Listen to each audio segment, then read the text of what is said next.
Breathe. Breathe. Berlian merupakan sebuah batu mengkilap dengan harga yang amazing, apalagi sudah terbentuk menjadi sebuah perhiasan. Tentu setiap perempuan menginginkan perhiasan itu. Berbagai cara dilakukan untuk mendapatkan sebuah berlian, mulai dari menabung hingga langkah yang paling ekstrim, yaitu merampok.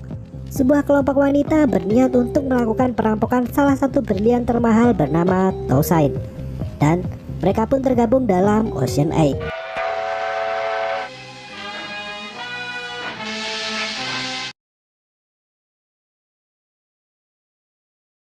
Kita mulai. Adalah Debbie Ocean, seorang perempuan yang mendapatkan pembebasan bersyarat. Dia merupakan seorang pencuri ulung dan bahkan seluruh keluarganya melakukan hal itu.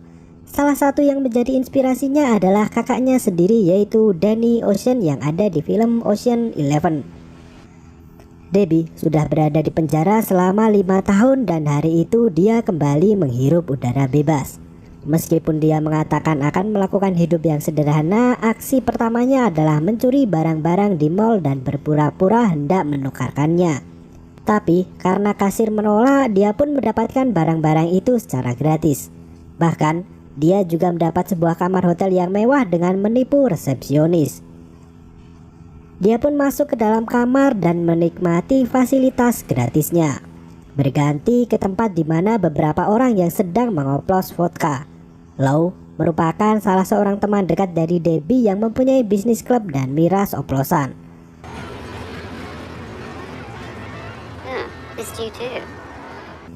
Pagi hari sebelum Debbie bertemu dengan Lau, dia mengunjungi makam kakaknya dan bertemu salah seorang di sana. Orang itu memperingatkan Debbie untuk tidak melakukan perampokan yang mengakibatkannya di penjara lagi. Dan tentu saja Debbie menjawab kalau dia tidak akan dipenjara lagi, bukan tidak akan merampok lagi.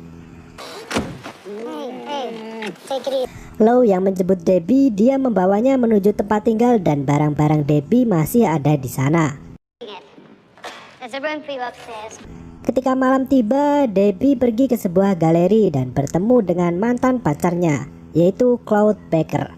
Debbie merasa kesal dan mengancam pacarnya dengan sikat gigi tajam, tapi dia hanya mencopot kancing bajunya. Mereka mempunyai perseteruan di masa lalu dan itu yang menjadi alasan Debbie melakukan pencurian ini. Hari berikutnya, Debbie menjelaskan kepada Lau kalau dirinya malas mencuri sebuah bank dan berpikir yang kemudian dia mendapatkan sebuah ide. Ya, sebuah ide untuk mencuri di dalam museum. Rencana itu pun dibahas ketika makan siang. Debbie mengatakan kalau dia membutuhkan 7 orang dan juga uang $20.000. Dia sudah menyiapkan sebuah rencana yang sangat matang. Lau pun dipaksa untuk ikut masuk ke dalam atau dia hanya akan menjadi pengoplos miras selamanya. Dan aksinya akan dimulai ketika museum mengadakan pesta terbesarnya, dan selebriti yang diundang sebagai pembawa acara tahun ini adalah Daphne Kluger. Tapi bukan Daphne rekrutan pertama mereka, melainkan seorang perancang busana. Dan Roswell lah orang yang akan mereka rekrut karena mempunyai masalah keuangan. Mereka berdua pun mendatangi Rose di pameran busana, dan Rose terlihat sedang frustasi karena sebuah kritikan pedas tentang rancangan busananya yang dianggap kuno. Mereka pun menjelaskan kepada Rose tentang berlian dan juga Daphne Kluger. Rekrutan selanjutnya adalah seorang ahli berlian bernama Amita dari India. Dan ketika kembali, Lau sudah membawa seorang hacker yaitu Rihanna, maksudnya Nineball. Rencana menarik perhatian Daphne dilakukan dengan membuat sebuah berita yang membuat Daphne iri. Daphne pun akan berusaha merekrut Rose untuk menjadi perancang busananya di acara museum. Meskipun sangat tegang, Rose berhasil menjadi perancang busana Daphne. Seorang pencopet jalanan bernama Constance direkrut. Dia bertugas mengambil kalung yang akan dipakai oleh Daphne. Dan selanjutnya mereka merekrut Tammy. Ya, Tammy merupakan ahli penyeludup dan penada. Ketika didatangi, dia sempat menolak karena sudah berkeluarga. Tapi tawaran itu diterima ketika mengetahui uang yang akan dihasilkan. Dan geng cewek kriminal pun sudah berkumpul. Debbie menjelaskan rencana dan uang yang akan mereka terima. Mereka akan merampok perhiasan yang berada di leher Daphne Kluger yang akan dirias oleh Ross. Merupakan sebuah acara besar dan undangan paling eksklusif di Amerika. Hari berikutnya rencana itu pun disusun satu persatu. Mulai dari mempersiapkan printer 3D untuk menduplikat kalung itu. Ya, printer ini dapat bekerja menduplikat kalung dengan cara melihat kalung asli melalui kacamata khusus. Dan itu adalah tugas Ross dan Amita. Mereka berdua mendatangi Cartier, tempat di mana kalung berlian yang akan mereka curi tersimpan. Meski sempat mengalami perdebatan alot, akhirnya pemilik pun memperlihatkan berlian itu. Tapi di dalam bawah tanah sinyal sulit didapat. Mereka berdua pun memaksa untuk memeriksa dengan sinar matahari. Proses scan pun berlangsung dengan baik dan printer 3D dapat mencetak persis seperti kalung asli. Ross meyakinkan kepada Daphne untuk memakai kalung itu dan kalung itu sangat cocok dengan lehernya. Sebuah kekacauan dibuat oleh Debbie, yaitu meletakkan lukisan di galeri. Hal itu membuat pihak museum harus memperbarui keamanan mereka. Dan ketika keamanan berubah, maka mereka bisa juga merubah posisi kamera tanpa terdeteksi. Nineball pun melakukan phishing ke salah satu karyawan museum guna mengetahui posisi dari kamera keamanan yang ada di sana. Dia pun berhasil dan menggeser kamera agar sesuai dengan rencananya. Tammy menyusup sebagai salah satu karyawan event organizer untuk acara besar itu. Dia mencari tahu di mana posisi duduk semua orang, dan salah satu kursi di dekat Daphne kosong. Dan ternyata itu adalah Claude Baker. Baker adalah mantan dari Debbie. 10 tahun yang lalu mereka berdua bertemu. Baker merupakan pedagang seni dan Debbie berpura-pura sebagai pembeli. Hubungan pun semakin dekat hingga suatu saat Baker menyuruh Debbie untuk menyamar sebagai penjual dan bukannya pembeli. Ya, itu merupakan sebuah jebakan dan Baker pun menyalahkan Debbie hingga dia masuk penjara selama 5 tahun. Lau yang mengetahui kalau kursi kosong itu adalah Baker, dia pun mengetahui niat sebenarnya dari Debbie, yaitu balas dendam karena sudah memasukkannya ke dalam penjara. Tapi Debbie meyakinkan kalau mereka akan baik-baik saja dan tetap sesuai dengan rencananya. Persiapan terus dilakukan untuk aksi besar mereka. Siang harinya, berlian itu dibawa ke hotel untuk dipakai oleh Daphne. Sebuah kalung yang sangat besar, tapi ternyata ada satu masalah, yaitu kalung itu mempunyai pengunci magnet. Ross merekam itu dan memberitahu Debbie. Nineball pun menelpon adiknya dan beruntung adiknya bisa membuat kunci magnet itu dengan cepat. Acara pun digelar, para selebriti pun turut hadir. Bertema kerajaan Eropa, semua tamu memakai pakaian dengan tema kerajaan. Lau yang menyamar sebagai ahli nutrisi memberikan obat di mangkuk sup Daphne. Sementara Constance mempersiapkan toilet dengan hanya membuka satu pintu.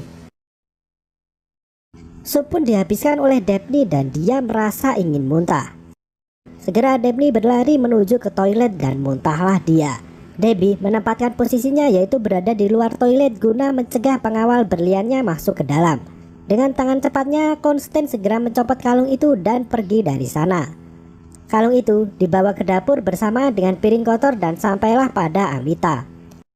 Amita yang berpura-pura menjadi tukang cuci, dia segera masuk ke toilet dan mencopot kalung berlian itu dan membuat sebuah perhiasan dalam bentuk baru. Daphne pun keluar dan pengawal itu terkejut karena kalung itu sudah tidak ada di lehernya. Ruangan di museum itu pun dikosongkan dan akan dilakukan penggeledahan. Situasi semakin memanas. Daphne diinterogasi tentang apa yang terjadi di kamar mandi. Salah seorang keamanan mendatangi dapur. Amita dengan cepat memasang berlian itu. Debbie menyuruh Tammy untuk menarik kalung palsu dari kolam dan berpura-pura menemukannya. Berlian yang sudah disusun kembali itu pun dibagikan satu persatu kepada perempuan yang terlibat. Pencurian berlian malam itu pun berhasil dengan sukses. Hari berikutnya mereka kembali ke tempat masing-masing. Berlian yang dikembalikan ke Cartier ternyata palsu dan ketahuan ketika dicek. Mereka segera mengundang James Corden untuk carpool karaoke. Salah, maksudnya seorang penyidik asuransi bernama John Fries. John mulai menanyai kapan mereka tahu kalau berlian itu asli dan kapan mereka tahu kalau berlian itu palsu. Saat dipinjam asli dan saat dikembalikan palsu. John mengecek pipa ketika berlian itu hilang dan tidak ditemukan berlian di sana. Dia pun mulai menginterogasi setiap orang, mulai dari keamanan museum hingga Daphne Kruger. Beberapa pertanyaan diajukan dan sebuah foto Debbie Ocean. John pun menanyakannya dan Daphne mengatakan kalau dia tidak mengetahuinya. Di dalam markas, para perempuan yang sedang bersantai mereka dikejutkan dengan kedatangan Daphne. Ternyata Debbie memintanya untuk datang karena Daphne mengetahui semua rencananya berkat akting jelek dari Rose. Debbie pun akhirnya merekrutnya. Tammy menanyakan alasannya yang ternyata Daphne melakukan itu karena dia tidak mempunyai banyak teman wanita dan merasa kesepian. Debbie pun mendatangi John. John pernah menangkap ayah dan kakaknya. Dia pun mengatakan kalau Baker yang mencurinya dan menyuruh John untuk menggeledah. Tapi diperlukan sebuah bukti yang kuat. Maka tugas Daphne pergi ke sana dengan berpura-pura mengajak bermain. Tapi tugasnya adalah memfoto potongan berlian yang sudah Debbie letakkan di saku jas Baker. Di hari berikutnya Baker ditangkap dan diinterogasi. Beberapa potong berlian dilelang dan uang lelang itu dikirimkan ke rekening Baker untuk menjebaknya. Daphne menanyakan kalau berlian itu sudah dijual, bagaimana Debbie akan membagi uang dengan jumlah yang dijanjikan. Lau akhirnya menjelaskan kalau mereka tidak hanya mencuri satu berlian, tapi seluruh berlian yang ada di pameran itu dicuri dan diganti. Lau menceritakan kalau dirinya mendatangi teman Cinanya untuk membantu mengambil berlian ketika semua ruangan itu dikosongkan. Dan uang yang didapat lebih dari yang dijanjikan. Mereka semua pun melanjutkan kehidupan dan juga keinginan yang belum terpenuhi. Debbie mendatangi makam kakaknya dan film pun berakhir. Ya, itu tadi rangkuman film Ocean 8. Film ini menceritakan tentang kisah adik dari Danny Ocean yang juga seorang perampok. Danny Ocean ini ada di film. Kalau kalian penasaran, filmnya berjudul Ocean 11. Film ini selain menceritakan perampokan juga sebuah balas dendam epik yang dilakukan oleh Debbie Ocean yang diperankan oleh Sandra Bullock. Gimana menurut kalian?